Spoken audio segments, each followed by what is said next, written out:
Our mini lecture today is on Chapter 9, Inequalities of Race and Ethnicity. But we're going to take a main look here too at something called Gerontology, which I'm going to get to in our next slide. Gerontology is the scientific study of the aging process. Granted, and get the facts, we're all going to get old one day. And when we do, it's a world of difference. Gerontology is studying that. And we talked about this in our Chapter 1 mini lecture, where studying the older people and the stories that they have to be able to learn from them. Gerontophilia and Gerontophobia are two aspects that deal with gerontology. Gerontophilia is the love and respect for the age and value of old age over youth.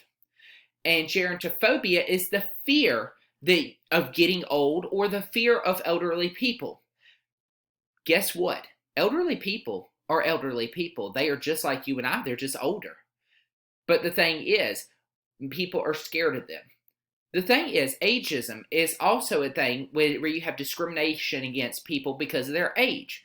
Many people who are near retirement age have a hard time finding a smaller job to be able to do because of ageism.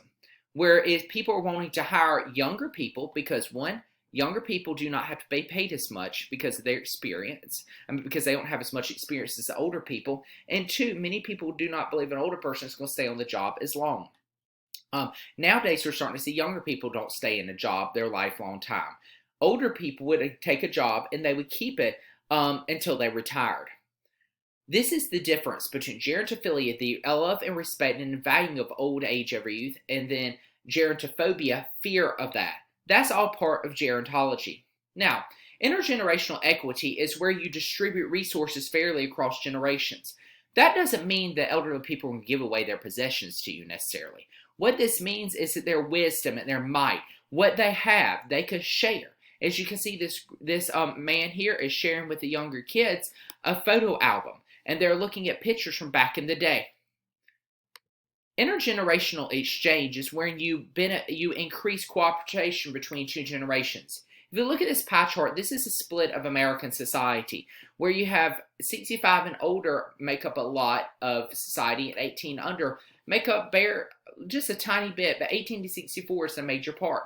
65 and older is where we actually need to learn and live from, because these people have the experiences of how things were and could teach us valuable aspects. Now, many people who, if you would go to an assisted living facility, would say, I'm not old. Okay, well, there's different meanings of old. You have young old. It starts at 65 and goes to 74. Middle old is 75 to 84. And old is 85 and above. What this basically means, the reason 65 is said, in the United States, when you reach the age of 65, you can get Social Security benefits and Medicare. Basically, Medicare to be able to take care of you, and the Social Security that gives you a paycheck once a month. With this, that's what starts the old age. Sometimes people at 62 can get the senior citizens discount at stores and be able to get products for cheaper. People look at social roles within gerontology itself over time because social roles change with age. You transition from retirement to grandparenthood to widowhood. Now, it doesn't necessarily happen in this order. It can, but not necessarily. As we can see here, we've got, with social roles, people retire, therefore they're able to take care of the younger children, like as we see these grandparents here. That is what is important, because grandparents can actually give children happiness within their lives, and grandparents have a right to spoil their grandchildren. Widowhood is also something that people look forward, or they don't look forward to it, but this happens later in their life and they're more prepared for it, because what they do, they will then be able to reflect on their lifelong and the things that they did during their life. Functional age is basically how well you perform. And what this basically means is, are you healthy or are you frail? Well, elderly people are very healthy, active, and fully engaged in their life. They have a great mind, and they go up until the day they die. My mom's mother was well elderly. where she had her mind until the day she died. She could remember everything.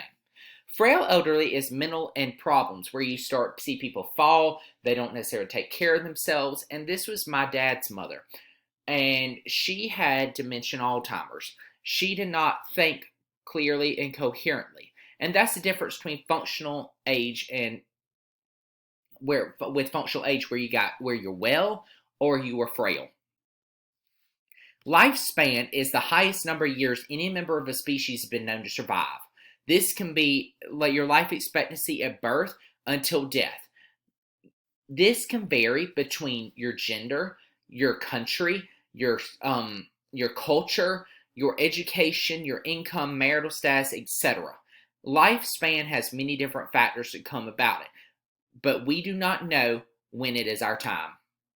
Majority group, now this deals with the part of that we were mentioning earlier here of race and ethnicity inequalities, where you've got here a majority group. This is a dominant group where members have control or power over their own lives as well as the lives of the minority group. If we look at Congress, that's the same thing with the different parties. The one that has the more seats is the majority, and they are in control. Minority group is a subordinate group where members have less control or power over their own lives. This is the oppressed group. Are they always oppressed? Not necessarily, but they can be. I mean, most of the time they are. There are 5 characteristics to a minority group: distinct physical or cultural characteristics, involuntary membership, experience unequal treatment, in-group solidarity, and endogamy. Minority groups, they marry within themselves. You're aware of your surroundings. You experience unequal treatment. And you don't ask to necessarily be part of that group. And finally, the racial part here, the rejection in society. Extermination is when you remove people from society through genocide. This is taking place today in Darfur in Africa. And you also saw this mainly historically, you remember, from World War II, the Holocaust. You yourself don't remember the Holocaust, but you remember studying about it. Expulsion is to replace to another part of the country. And in history, looked at during the time of the Soviet Union when Stalin was controlling them, Stalin would take his enemies and send them to Siberia, the cold desert that was in the Soviet Union.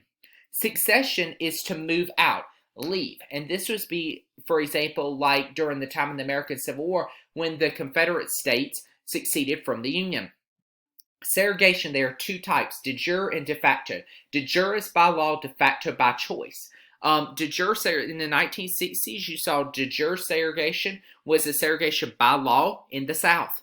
De facto was by choice, and this was the type of segregation that was in the North. The melting pot, this is where you basically take aspect of different cultures and combine them together. This happened during the time whenever immigrants were coming to Ellis Island, and we combined the different cultures together to make the predominant American culture. Assimilation, bringing into a society, teaching norms and values. In America, during the time of expansion, we would see this happen with the Native Americans. And finally, acceptance. Basically, we are able to coexist within the same society. And this concludes our mini lecture today on inequalities of race and ethnicity.